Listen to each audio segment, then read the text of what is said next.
Buenos días, mi nombre es Lisek Rodríguez, soy fisioterapeuta epidemióloga del Instituto Neumológico del Oriente y el día de hoy les vengo a presentar el trabajo titulado Efecto del manejo con dispositivos de presión positiva sobre los niveles de ansiedad y depresión en pacientes con apnea del sueño. Este trabajo fue realizado en el Instituto Neumológico del Oriente, un centro de referencia de atención de pacientes con enfermedades respiratorias del nororiente colombiano.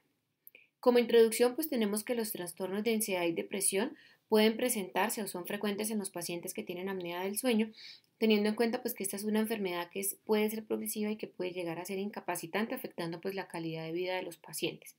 Sin embargo, pues existe poca evidencia en relación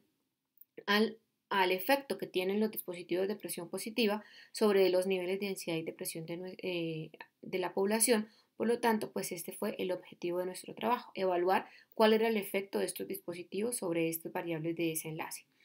Para esto nosotros realizamos un estudio de cohorte retrospectiva en pacientes con SAS manejados con dispositivos de presión positiva.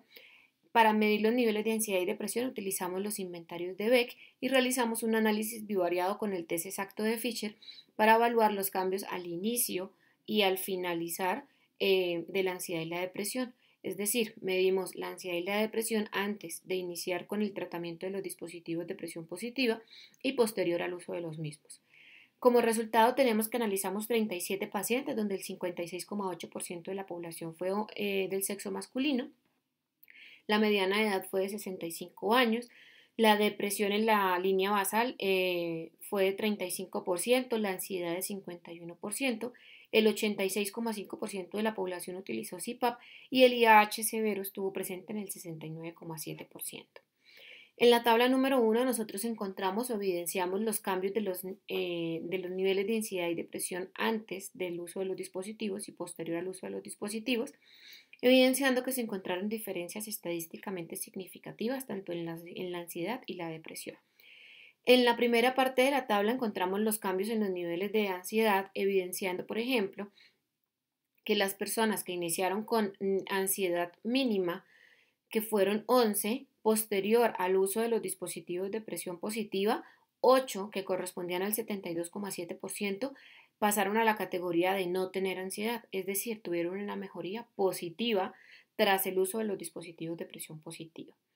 De la misma manera, si observamos los niveles de ansiedad leve, que fueron 7 personas al inicio, evidenciamos que 5 de ellas, que correspondían al 71,4%, tras el uso del dispositivo de presión positiva, pues mejoraron y pasaron a no tener ansiedad posterior al uso de él. En los niveles de depresión también evidenciamos que los cambios fueron estadísticamente significativos, evidenciando que de las 4 personas que iniciaron con síntomas depresivos mínimos, 2 de ellos tras el uso del dispositivo de presión positiva pasaron a no tener síntomas depresivos. De los 7 que iniciaron con depresión leve, 3 de ellos pasaron a no tener síntomas depresivos y 2 mejoró a una categoría de niveles de depresión mínima. Es decir, si nosotros observamos los cambios que presentaron los pacientes tanto en los niveles de ansiedad como de depresión tras el uso de los dispositivos de presión positiva, pues podemos evidenciar que estos tienen un efecto positivo sobre la no presencia o sobre la mejora de estos trastornos psicológicos de los pacientes. Como conclusión, nosotros